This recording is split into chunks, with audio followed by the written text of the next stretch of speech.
Hello Reds and welcome to the 100% United podcast. I'm your host TC and here's my co-host Scott. Hello mate. Hello pal. On today's show we look back on the Manchester United Player of the Year award ceremony. We preview the final game of the season against Cardiff and discuss the rumours linking United to Paulo Dybala. Firstly Scott, one big winner at the Player of the Year awards last night. Luke Shaw scooping the Players' Player and the Fans' Player awards. What do you think? Well deserved? Yeah, I think it is well deserved. I think I was pretty surprised that Lindelof didn't get a mention in, maybe with a Players' Player. But yeah, another year, it's a defensive-based player. It's quite strange for an attacking-minded club like us, but I'll take it. Yes, absolutely. And he obviously... his mental strength to battle back from the position he was in the club is something that we as a collective now need to do. We're sort of in a similar position as a club as Luke Shaw was as a player. And so, you know, he is a shining example as to what we need to do to get out of this mess. Definitely. Completely agree with that, TC. Yeah. And you know what, mate? If you win Players' Player and you win Fans' Player, I can't argue with that. If the players inside the dressing room say you're the man who shone and the fans also double down on that, then that's good enough for me. Yeah, I'd have to agree. I saw that all the players were arriving for it. I didn't realise it was yesterday until I saw the pictures. And then I was thinking to myself, the next couple hours, who would you give it to? There were a few candidates. To be honest, it's pretty surprising that given his stats that Paul Pogba didn't win it. I'm glad to see that not only the fans and the players also saw that his attitude just wasn't right to win it. That's a very interesting point, Scott, actually, because in the Fans Award, it was Luke Shaw first. Lindelof, your man, second, and third, Paul Pogba. And like you say, with his stats, finishing third behind Luke Shaw and Lindelof, who've been quite good this season. But let's not go overboard with they haven't set the world on fire, have they? Best of a bad bunch, you'd have to say. Yeah, and then like you say, the interesting part is the players. I'm sure Pogba's not very happy about that, but tough luck, mate. Yeah. Am I right in thinking he is our top scorer this year? Yes, you are, yeah. He is. So to come from a midfielder, especially him, you know, our most high-profile player, it's pretty surprising that he didn't get any award last night. Yeah, Buck, quite correct, I think. Absolutely. What I will say, Bud, is that I do totally agree with you. Luke Shaw deserves it. He's done absolutely superbly. There was no one else to properly challenge him. He's only scored 1 goal, 4 assists from fullback, 44 appearances. Now, one thing I do have... Which was the first game of the season, right? Yeah, it was very early, yeah. Yeah. The only thing I would say, mate, is that obviously he's a left-back, fullback for us. Maybe he was our best player this year, but, you know, you've got Patrice Evra, Dennis Irwin, who probably between them had sort of 15 seasons better than Luke Shaw's season this season. I know Wes Brown's season at fullback, I know it was right-back, was far superior to this season as well. 2007-8, definitely. Possibly more. Even John O'Shea's had a better season at fullback than Luke Shaw's had this season. So I'm not digging Luke Shaw out at all here, by the way. It's just me saying, look how far we've fallen.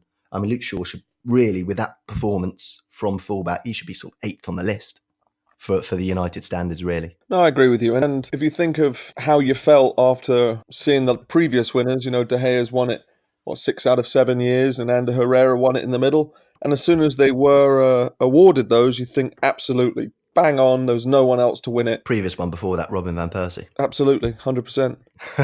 Definitely. But you saw Luke Shaw with the trophy last night and you thought, I suppose that's a fair assumption. And I just wish we had an absolute standout candidate that was nailed on like the previous 7 or 8 years. Yeah, absolutely, Bud. And like we said, we're not digging out Luke Shaw. I mean, if he has performed better than he has in recent seasons, and if all the rest of the players had done that, then we'd be all right. So well done to Luke Shaw. He said some nice words as well, positive words. And yeah, good luck to him. Hope it spurs him on to bigger and better things. For sure. And I was really happy to see Pereira win the goal of the season for that fantastic strike against Southampton. I thought that was definitely well deserved. It was, and he spoke very well about it as well. He looked really chuffed, which was nice. Lovely goal too. To Heath Chong, another one of our little favourites, won the reserve stroke 23's Denzel Haroun, Reserve Player of the Year. Again, that's another great sign. Also, Mason Greenwood picking up the Jimmy Murphy Youth Player of the Year. So 2 of our real young bright sparks getting another fillip. Absolutely. I really hope we see more of Mason Greenwood next year. I think he is borderline wonder kid and he's homegrown, and it's just wonderful to see that we've got so much talent coming in from the youth squad. It is, and we've got the right man at the helm to blood these youngsters too. So great sign. And Katie Zellem, the first ever Manchester United Women's Player of the Year, 11 goals, promotion, great set pieces. I wish we had some of them in the first team. But yeah, absolutely amazing. she actually was in the youth team for United, and then obviously there was no path through. We didn't have a women's team. So she went off, played at Juve, dirtied herself at Liverpool, and then returned. And then she's the first ever Women's Player of the Year, which I think is a lovely, lovely story. Definitely. Yeah, and she's a great character as well. So yeah, fantastic. Hopefully bigger and better things for the women too. Absolutely. It was nice to see that that Greenwood got into the Women's World Cup squad, the England World Cup squad for this summer. Yes. So yeah, a reasonable award ceremony. Did you have the joy of seeing Jeffrey Boycott's interview? I did. Is he been pinching your lines? What did he say? It's hard to watch. He's been listening, hasn't he? Yeah. Yes. I've been listening to him as a cricket commentator for, 20, 25 years now, and I've always thought that he is quite full of it, and last night definitely didn't disappoint. I'm not sure he was sober. Definitely not. No. But yeah, very amusing, and to be honest with you, he wasn't too far off. But he is an abrasive character, isn't he? He is, but he should be supporting Leeds if you ask me. Well, at least he's got a bit of sense, Born and bred in Yorkshire, but he still knew which team to support. So there you go. But yeah, not the usual fanfare for the end of season Player of the Year award. Normally you're all over it, but you weren't even sure what was going on. So yeah, bit of a non-event. On to bigger and better things. Obviously, Ollie spoke well again, and a bit of positivity in there, which he carried on to his press conference today. And we have Mike Phelan has been confirmed as our assistant manager. Yeah, it was funny. I was scrolling through social media this morning and saw a post of Mike Phelan, and it said, Manchester United are delighted to announce Mike Phelan as our new, and I had to click the ... to see the rest of the caption, and I was thinking, God, what is he? Is he going to be the assistant? Is he going to be the new technical director? I really didn't know.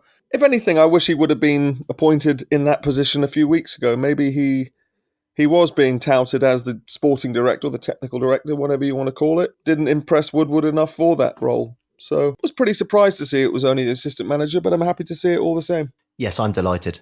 I think that this is exactly the right job for Mike Phelan. I think Ollie said, I'm an inexperienced manager. I feel young. And Mike knows he's got experience in areas that I don't. And I think that Mike working hand in hand with Ollie is the right recipe. I wouldn't have liked to see Mike go upstairs. I don't think it's him. Mike's a guy who likes to get his hands dirty, get his shorts on, and get involved. He's not the kind of man to be, rubbing shoulders with the suits, I don't think. So I'm very, very happy about that, indeed. I would have liked to seen him in a short suit like Brian Robson that day, though. That would have been quite nice. When he was unveiled as a new signing. Yeah. The kind of stunts they used to pull in the 80s and 90s. Unbelievable. Yeah, but yeah, Ollie obviously said he's a United man. He's all about the club. And it was nice. Ollie went through. He said, look, my team, my staff, it's not about us. It's about the club. We care about the club before us. It's not going to be about me. It's not going to be about Mike Phelan. The rest of the backroom staff, it's about the club, which is very important. And to be honest with you, maybe is causing some of the bad feeling in the dressing room at the moment because their expectations are so high. Some of these players probably are shocked by it, how high these standards need to be. Yeah, definitely. There's only David De Gea and Ashley Young who are there in the Fergie era now, right? Or Antonio Valencia as well, but he's hardly getting a look in. And Smalley and Jones. Correct, sorry. So yeah, but 80-90% of the squad aren't used to the pressure of having to win every single game, which is what we've lived with for the last 20-25 years. Yeah, absolutely. And it's looking like Tony Valencia is just about fit. He's been training. Ollie's hinted he's going to give him a few minutes. I presume he'll bring him on at the end for a few minutes. Unfortunately, it'll probably be to an empty stadium with the way things have gone. But he has been a great servant to the club, to be fair. Valencia came in after obviously we got rid of Ronaldo, and that was a hard act to follow. But over the years, he has served us well, hasn't he? He definitely has. The injury that he picked up a couple of years in, that terrible broken ankle in the Champions League, really halted his progress. Yeah. Could have ended up being a really world-class winger. Unfortunately, the curse of the number 7 hit him as well. When he moved to number 7 for, what was it, a year, maybe 2? Yeah. And everyone was expecting even more of him. But, a really wonderful servant and someone who, when we needed a right back, he pulled up his sleeves, pulled his socks up and just went back there and hustled and as Mourinho said, became one of the best attacking fullbacks in the league. Yeah, absolutely.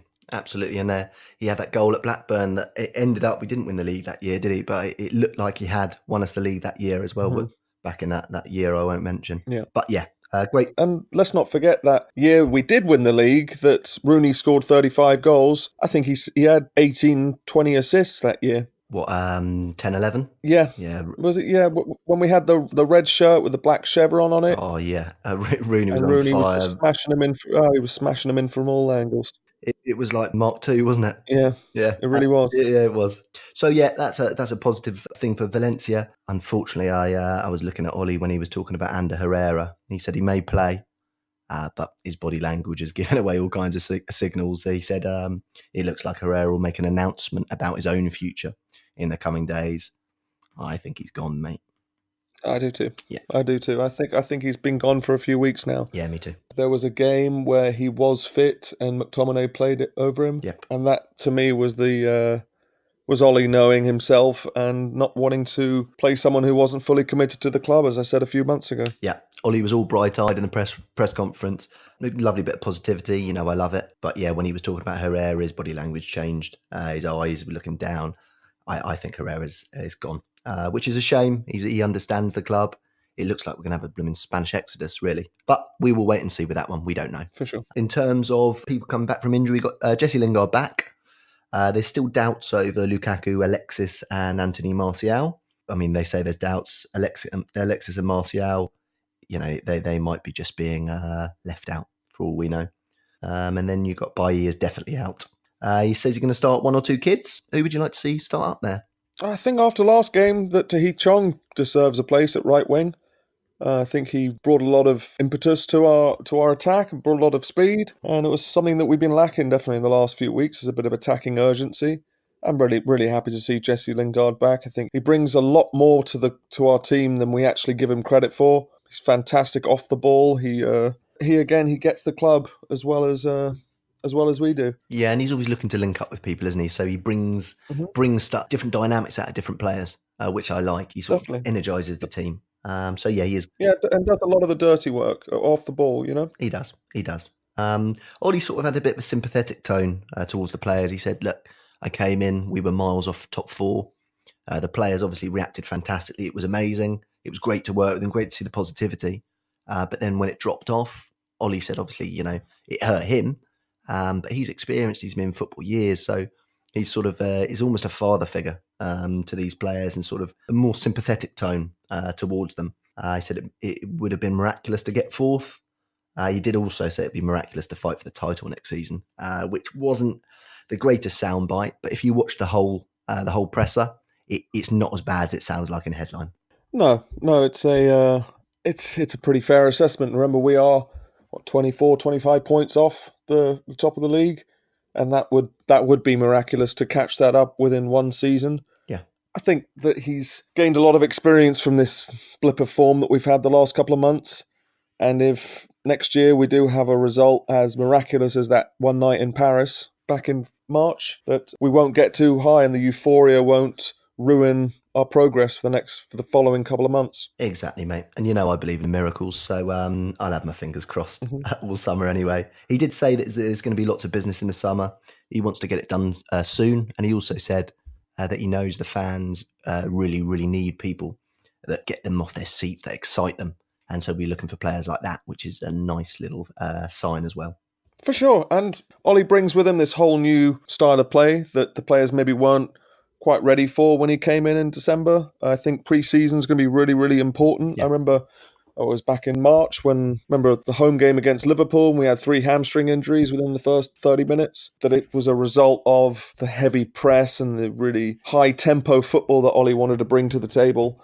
And I think that with a pre-season under his belt and being able to get these players up to the level of fitness that he wants them to be, that it really could be a different year next year. Yes, absolutely, buddy. And one thing I will say is that I always used to watch Fergie's interviews after a loss or a press conference after a loss, and he always used to cheer me up. You know, his positivity, he was always on to the next one.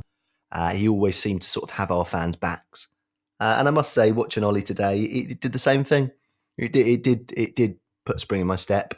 I love positivity. There's no point in wasting your life being miserable and moaning about stuff. Do something about it. Find a solution. Mm-hmm. And Ollie was all bright-eyed, and he's still looking like a man who really believes that he will take us back to the top. And I still have 100% backing to Ollie myself. I do too. Good man. I do too. Good man. So listen, let's have a little look at where we stand. Obviously, there's been absolute mayhem across Europe this week. We've been left there sucking our thumbs while everyone else has semi-finals. Unfortunately for United fans, we're looking at a Liverpool Spurs Champions League final and an Arsenal Chelsea Europa League final.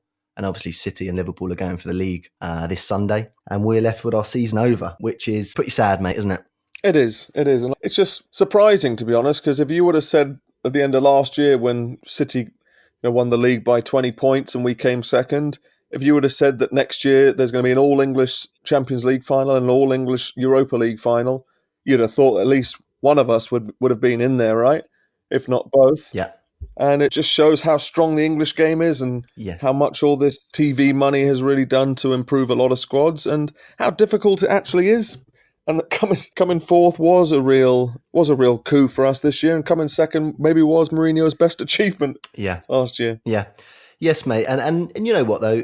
Another way to look at it is that Spurs have been absolutely awful for the last few months. They've been, they've been picking up no points whatsoever.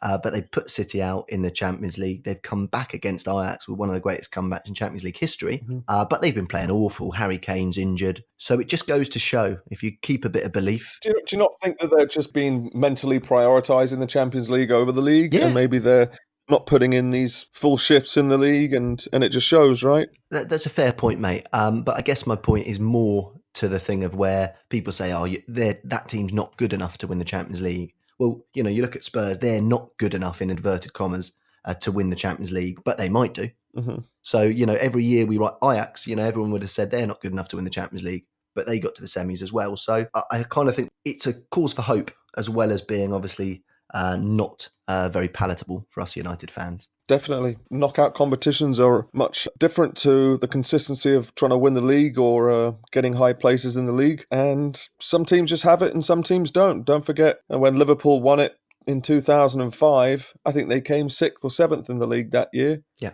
Just knockout football is as exciting as it is. Who would have thought Croatia would have got to the final of the World Cup last summer?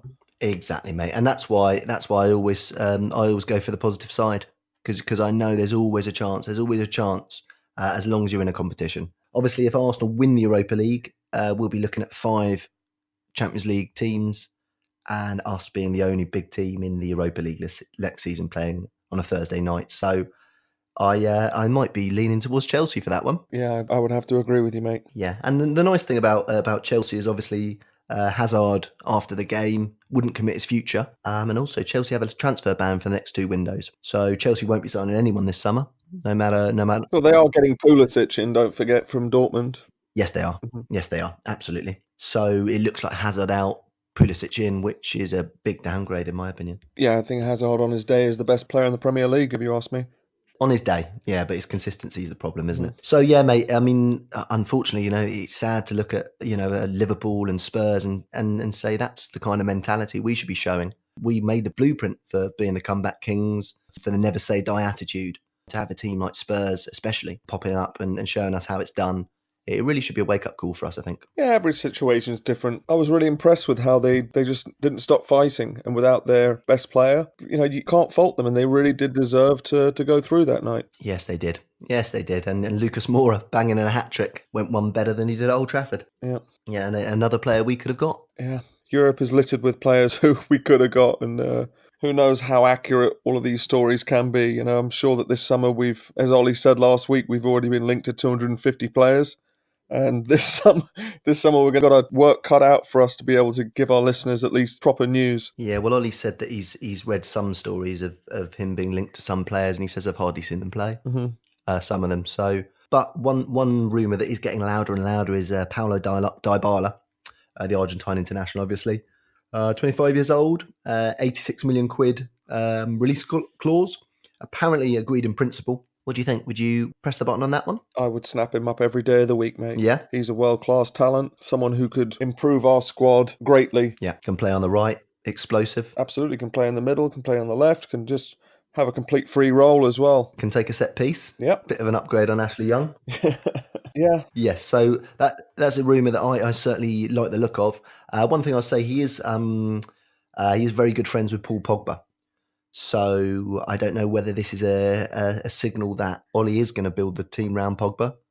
Dybala is certainly one of Pogba's disciples, I'd say. What do you think? Do you think it's pointing to that direction? It's actually a really good point. I didn't even think about that. I'm still sitting here, maybe accepted the fact that Pogba's not going to be wearing United red next season. So maybe he is just trying to get players in to help appease Paul and to keep him at the club. Because let's be honest, I mean, whether his attitude is good or bad, we are a better club with Paul Pogba on paper, right? I know the last couple of months haven't showed him in the best light, Yeah. but if we want to move forward and move up, then we're going to need our best players and best players to have the best attitude, right? So Yeah. let's get some of his mates in and let's do it. Yes, mate. And you know what? We always we say what we see. We say the truth. But if a player can turn it around, if a player can improve his attitude and can improve his performances, then we're more than happy to be wrong. It's just been obvious in the last few months that Pogba has not been putting a shift in.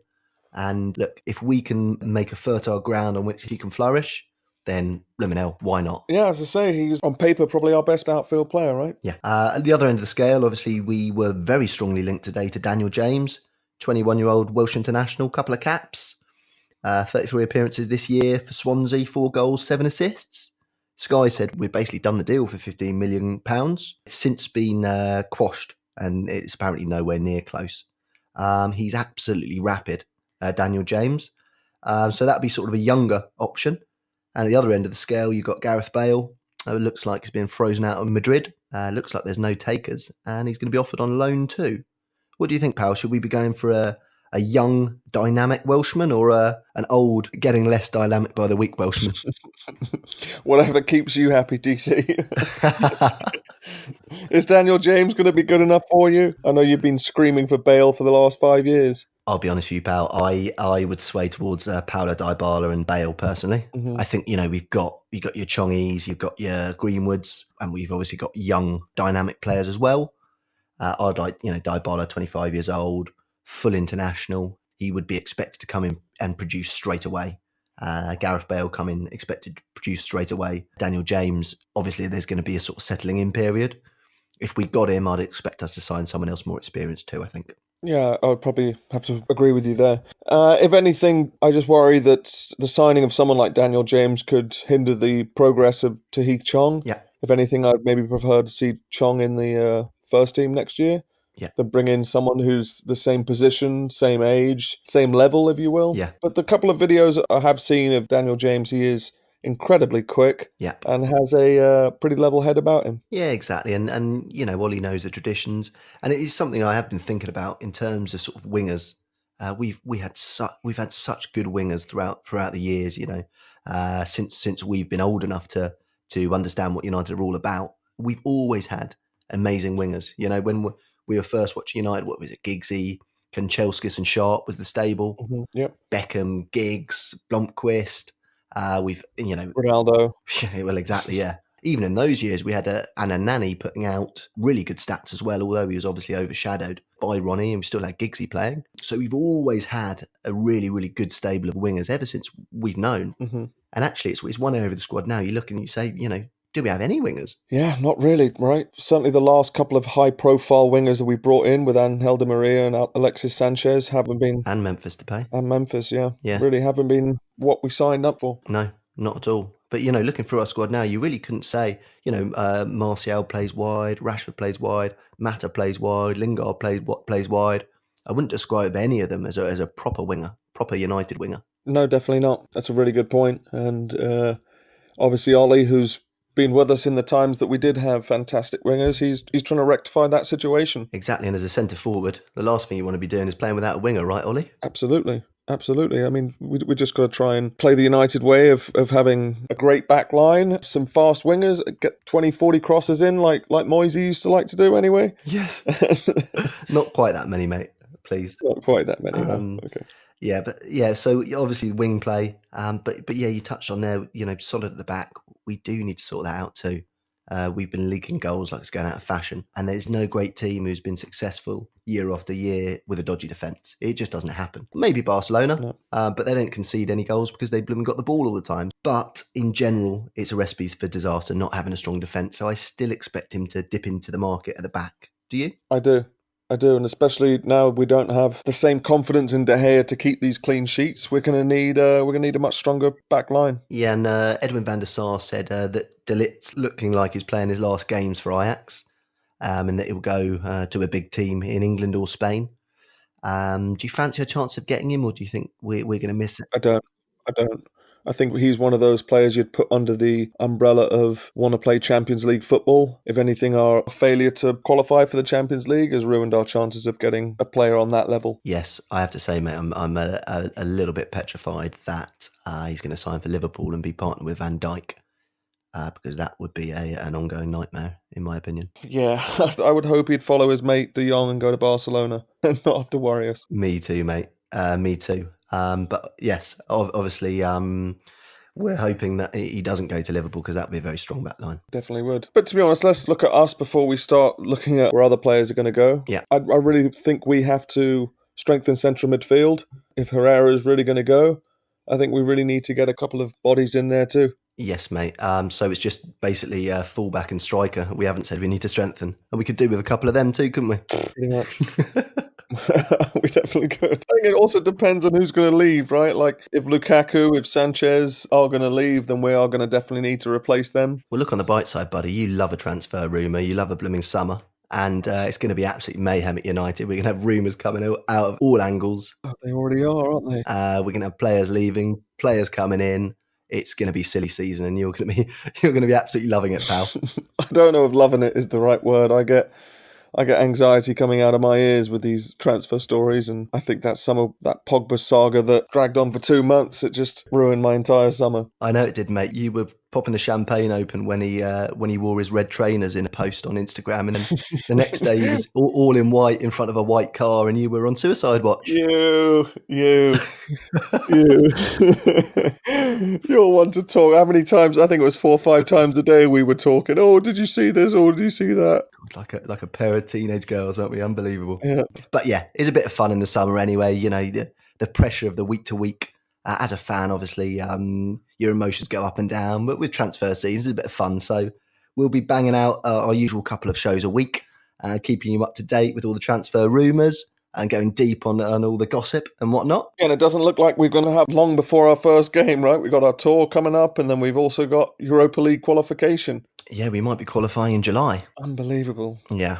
You know what? Which won't be so bad. It'd be quite nice to get started, get the players back, almost like a little punishment for them for being so rubbish this season and letting us all down. It'll sort of be a bit of a wake-up call, having their summer holidays cut short, won't it? Let's hope so. Because that is one thing we definitely need is a goal kick up the bum. Yeah, well, summer holidays cut short and a 25% wage cut. Yeah. That's one thing I will mention before we shut it down, mate, is that apparently the players have been blaming each other for the fact they missed out on the extra pay for next season. I mean, let's just make them watch the Everton game and see how many of them were walking around in the second half when we were just chucking in goals and we were already 3-0 down. And let's see who's to blame then. Yeah, who's pointing the finger at who? Yeah. It's probably a magic circle, isn't it, realistically? Yeah. But yeah. And you know what? They've all been at fault at different times of the year, right? You can't just say, oh, he's been great the whole time. That's what we're saying about Luke Shaw winning it. Like, he's not the standout, oh my God, he's had the best season. You can't remember a fullback having a season as good as this. He was just the one who wasn't the most rubbish the whole year through. Yeah, and also with Luke Shaw, and I was being positive earlier with our assessment of him, but one thing I will have to say is that he went missing, didn't he? He got banned when the Premier League got very important, and he got banned when the Champions League got very important as well. Mm-hmm. So just when we needed him, he wasn't there because he picked up a booking when really he shouldn't. Yeah, and I think it was only last week we were saying that when he came back, he wasn't up to speed. Yes. The game last week at Huddersfield, he certainly wasn't anything to write home about, was he? No, he wasn't. But you know what, pal? Let's stay on the positivity with Luke Shaw because... Yeah, sorry about that. No, absolutely not, mate. I started it.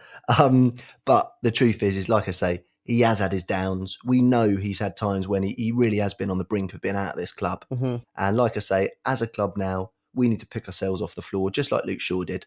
It looked for all the world that he was dead and buried, just like it looks at the moment that we're sleepwalking into another desperate season. But it just goes to show life can turn around quickly. You keep your head down, get a little bit luck go your way. And before you know it, Luke Shaw will always be the player of the year for 2019 for Manchester United, which is an amazing achievement, really. It is. It is, and just goes to show that life's not always perfect. Life's not always flowers and roses. You got to keep going. All these stories you're reading about, this is the time to unfollow Man United. No, this is the time that we follow and we support them with everything we've got, because this is when we need them the most. That's a great point, pal, and that's what I've been thinking this week. When the Champions League's been going on, it hasn't been the greatest time for us United fans, but that's the recurring thought that's coming through my head. This is the time when we've got to be as positive as possible, as supportive as possible, push forward. Yeah, if people are not putting the effort, by all means, slam them and get them out of the club. But anyone who's putting in the effort, they need our support. They need us to push them on. And you're absolutely spot on with that. It is the time. It's not unfollow United. It is get behind United. And we can get through this. We can rise back to the top. We need to do it. Oh, we will. We will. And we need to do it all together though, pal. That's the key. For sure. So, mate, heading into Cardiff on Sunday, last day of the season. Normally the manager does an address. We do a sort of lap of honour around the field.